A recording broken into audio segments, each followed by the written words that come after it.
Folks are moving here in record numbers to become a part of our winning way of life. Californians and New Yorkers have never seen a state like ours. A state that actually trusts its people, one that embraces and promotes liberty and freedom. That was Kristi Noem, governor of South Dakota, a Republican, a potential pick as Donald Trump's running mate, and reportedly a potential candidate herself for president in 2028. That shot she took at California and New York was from her State of the State address.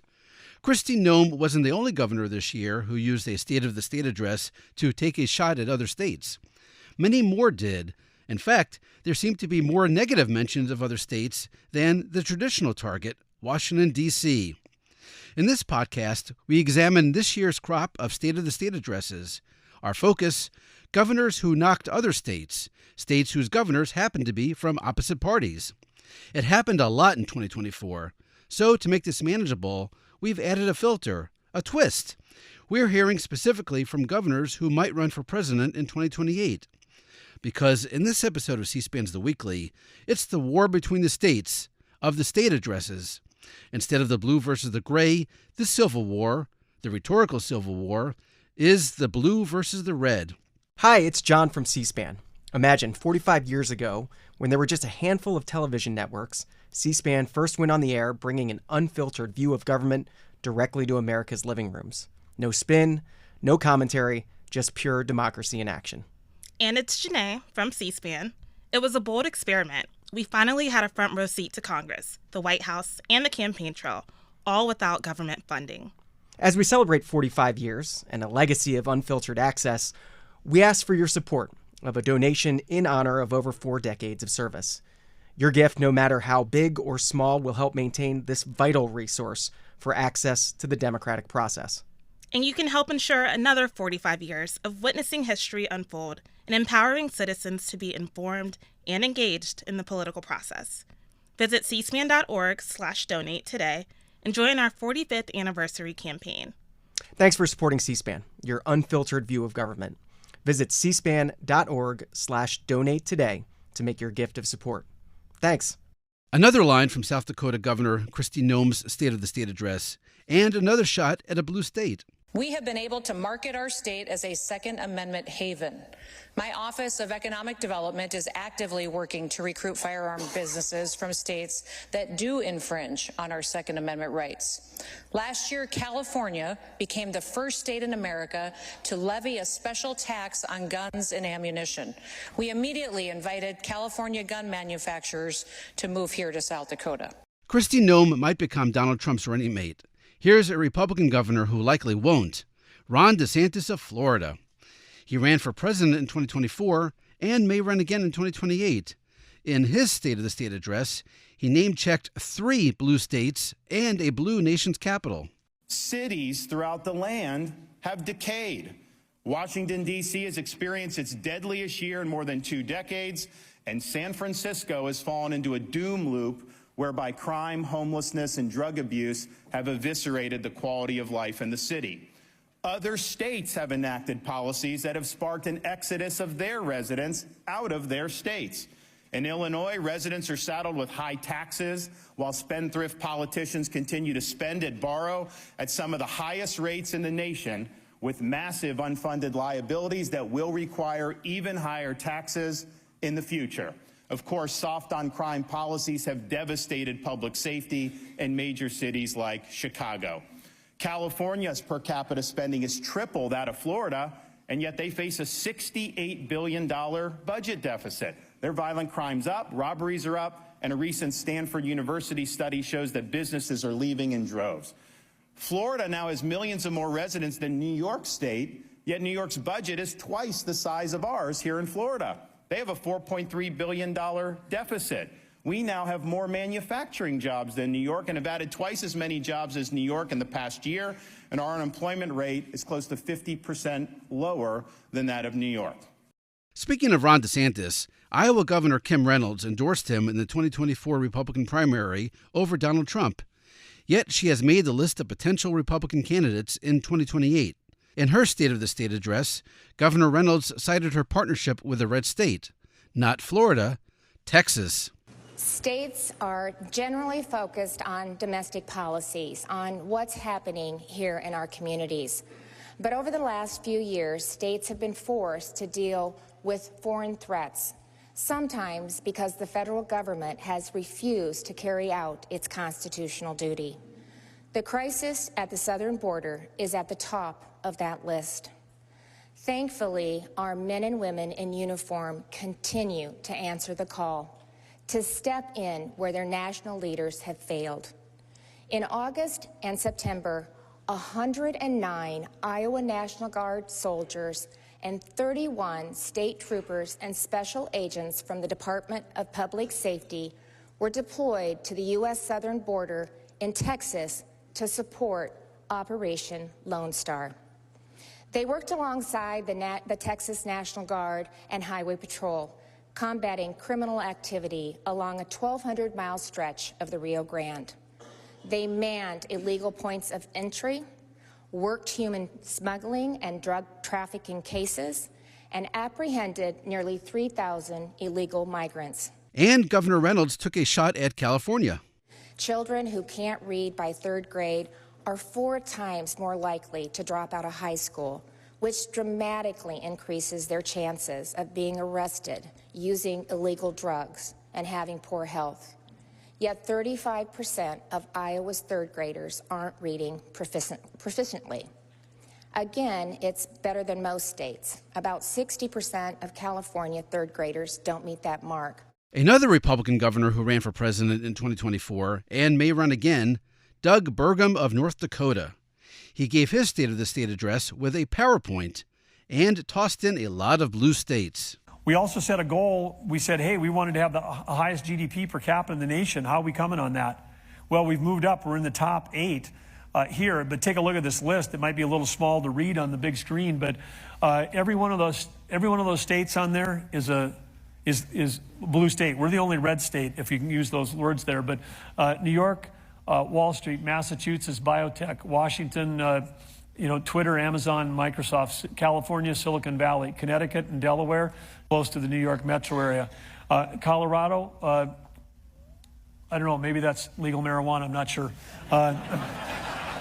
New Jersey, close to New York. I mean, so you've basically got, tech and finance are the things that are driving these high GDPs, at the state level. We're not tech. We're not Silicon Valley. We're not finance. We're not New York City. And here we are on this list. I mean, way to go, North Dakota. So far, we've heard just from Republican governors of states. We should probably throw in some balance. So let's hear from a Republican governor of a Commonwealth.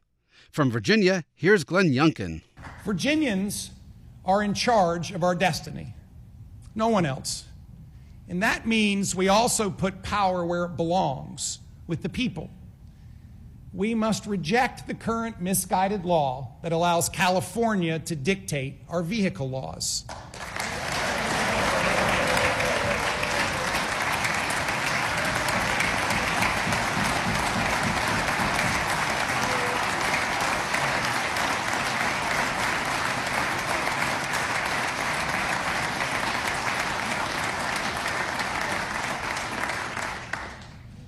Not only does it defy common sense, Virginians should decide for Virginians. And with this misguided law in place, the regulatory process is starting this year, meaning more and more Virginians will see higher costs and fewer choices. The fastest way to fix this is for Virginia's General Assembly to pass a bill allowing Virginians to decide what car they drive. Okay, time for Democratic governors who might run for president in 2028. From Michigan, Gretchen Whitmer. Every parent knows that the person standing in the front of the classroom matters.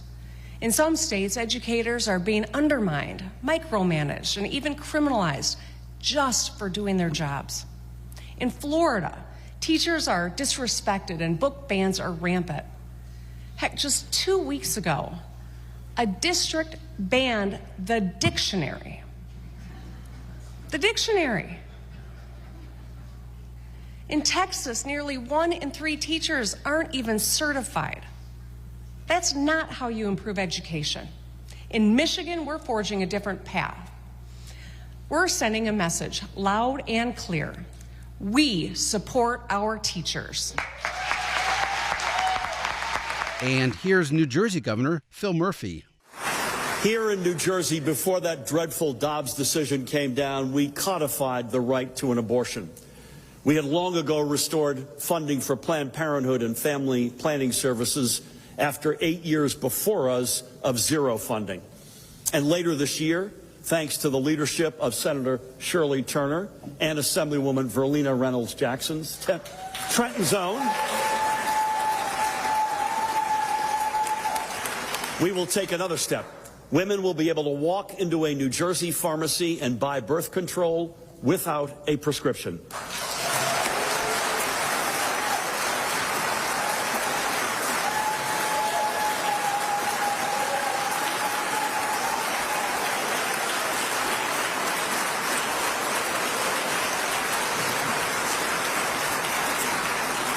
Here in New Jersey, we understand that, as A. Philip Randolph said, and I quote him, "Freedom is never given, it is won."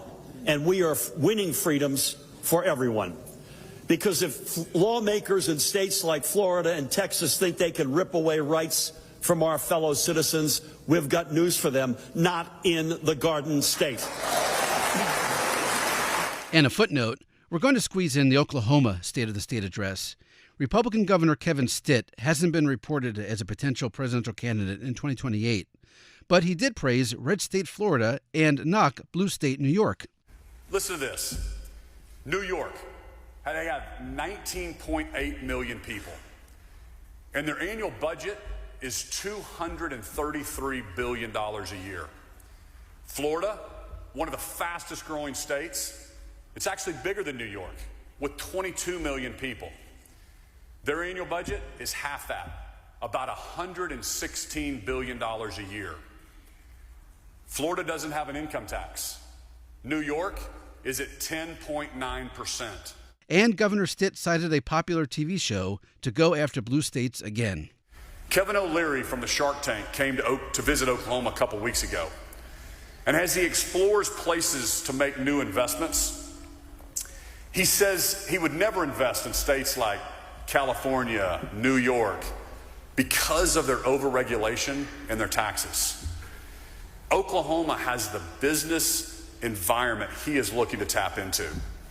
And how about Spencer Cox? The Republican governor of Utah isn't rumored to be running for president in 2028, but he is chair of the bipartisan National Governors Association. So he shouldn't be taking shots at other states, right? Well, here's Governor Cox in his State of the State address.